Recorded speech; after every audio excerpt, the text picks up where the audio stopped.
Olá! Começa agora mais um Arquivo Record. No programa de hoje você vai ver a história da comunidade japonesa no Brasil e como ela ajudou a criar a riqueza nacional.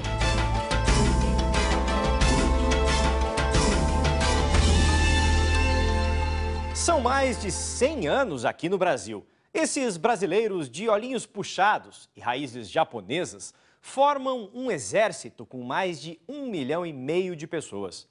Você confere agora a história da imigração japonesa no Brasil. Eles atravessaram o mundo em busca de uma vida melhor. Ir para o Brasil, fazer dinheiro nas lavouras de café e retornar ao Japão o mais breve possível não era um sonho para muitas famílias japonesas no início do século XX. Era a única saída. No final do século XIX, o Japão era uma nação exaurida pela explosão populacional e pelos gastos provocados por guerras recentes, travadas contra a China e a Rússia. Na cidade, o índice de desemprego era dramático. No campo, os poucos lavradores que não tinham tido suas terras confiscadas por falta de pagamento de impostos mal conseguiam sustentar a família. Diante desse cenário, o governo japonês foi o primeiro interessado em estimular a imigração. No Brasil, existe uma árvore que dá ouro, o cafeeiro. É só colher com as mãos, diziam cartazes do período.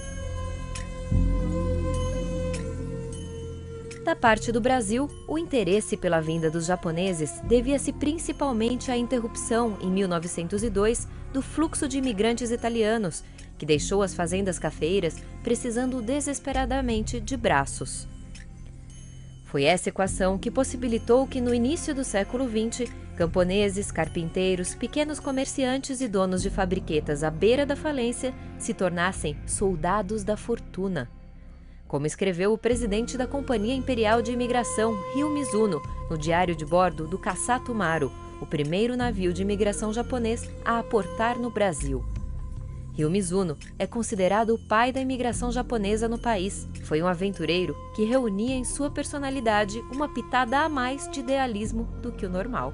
Somente um aventureiro como Mizuno poderia dar-se ao trabalho de aliciar candidatos a uma viagem de 50 dias ao longo de 12.000 milhas marítimas para um destino considerado selvagem, como era conhecido o Brasil na época. Além de inventar a história da riqueza fácil, o pioneiro da imigração arranjou casamentos e constituiu famílias artificiais para enquadrar-se às regras do contrato. O governo paulista exigia pelo menos 3 enxadas por família de imigrante. Em seu esforço para inaugurar a ponte humana entre o Japão e o Brasil, Mizuno acabou recrutando uma heterogênea massa que compreendia desde soldados liberados pela guerra com a Rússia até pequenos comerciantes falidos e geishas. Antes de embarcar, todos eram obrigados a passar por uma espécie de quarentena no porto de Kobe, de onde saíam os navios com destino ao Novo Mundo. Lá, os candidatos a imigrantes faziam exames médicos e tinham aulas básicas de português. Alguns aproveitavam para comprar mudas de roupas ocidentais nas lojas das proximidades. A hora da partida, embalada pelo hino nacional do Japão, era ainda mais triste quando o integrante da família era obrigado a ficar em terra, impedido de viajar por causa de alguma doença. Em condições normais, a viagem demorava 2 meses. Muitos morriam durante o percurso. Os 781 japoneses que sobreviveram à viagem e que desembarcaram do cargueiro Kasato Maru no Porto de Santos em 18 de junho de 1908 foram recebidos com um misto de simpatia, curiosidade e espanto. Um repórter do jornal O Correio Paulistano observou que eles eram mais asseados e bem vestidos do que os habituais imigrantes italianos, conhecidos desde 1875. A raça é diferente, mas não é inferior, concluiu o jornalista, convidando os leitores a não alimentar preconceitos contra os recém-chegados. Eles foram divididos em grupos e despachados de trem para 6 grandes fazendas, 4 delas na região de Ribeirão Preto, a capital do café. O Kasato Maru foi o primeiro de dezenas de navios que atracaram no Porto de Santos, trazendo imigrantes japoneses nas primeiras décadas do século XX. Depois que chegavam na cidade litorânea, eles eram geralmente levados de trem até a hospedaria, bem conhecida pelos imigrantes aqui em São Paulo. Ao chegarem à hospedaria de imigrantes, os japoneses percebiam as primeiras mudanças. Em vez do banho na banheira de madeira, com que estavam acostumados, eles viam o chuveiro pela primeira vez. No lugar do arroz, eram apresentados ao pão francês. E logo, as crianças eram convidadas a brincar com outros filhos de imigrantes nos imensos jardins da hospedaria. Muitos nunca tinham visto ocidentais na vida.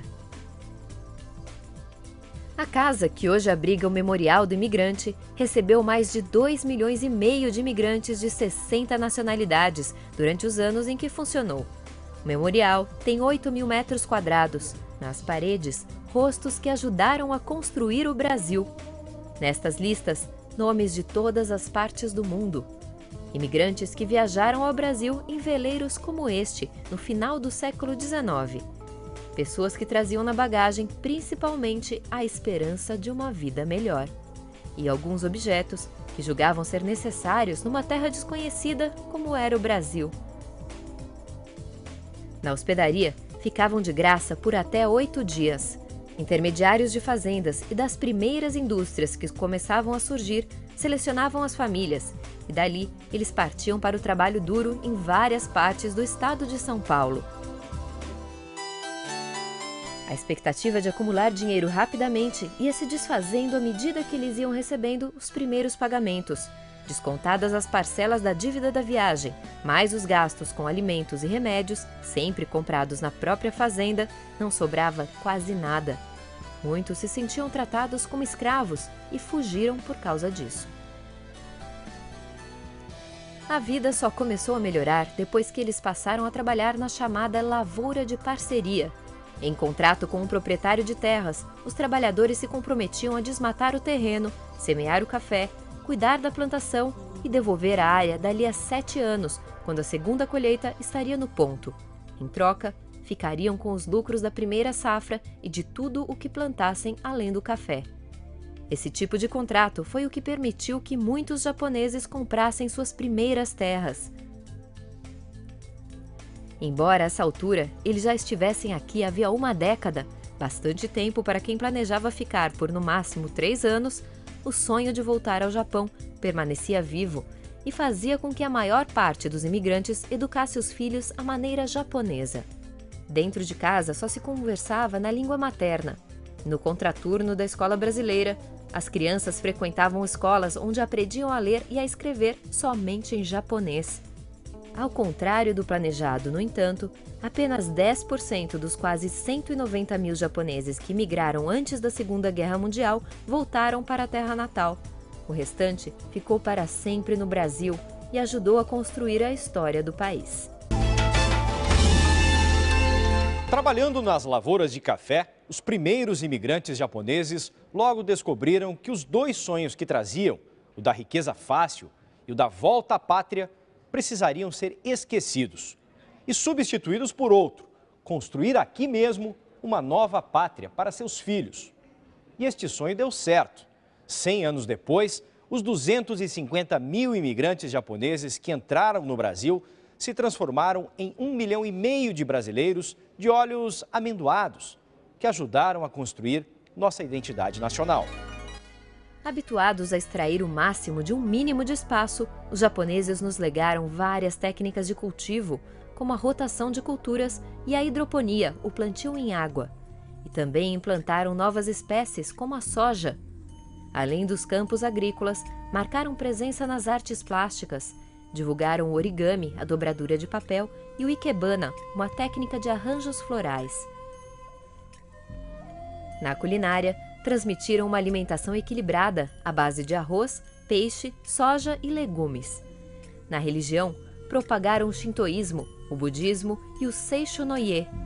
Nos hábitos domésticos, introduziram o tatame, o kimono, as tigelas e o hashi. E nos esportes, divulgaram o karatê, o sumô e o judô, prática que nos rendeu destaque mundial.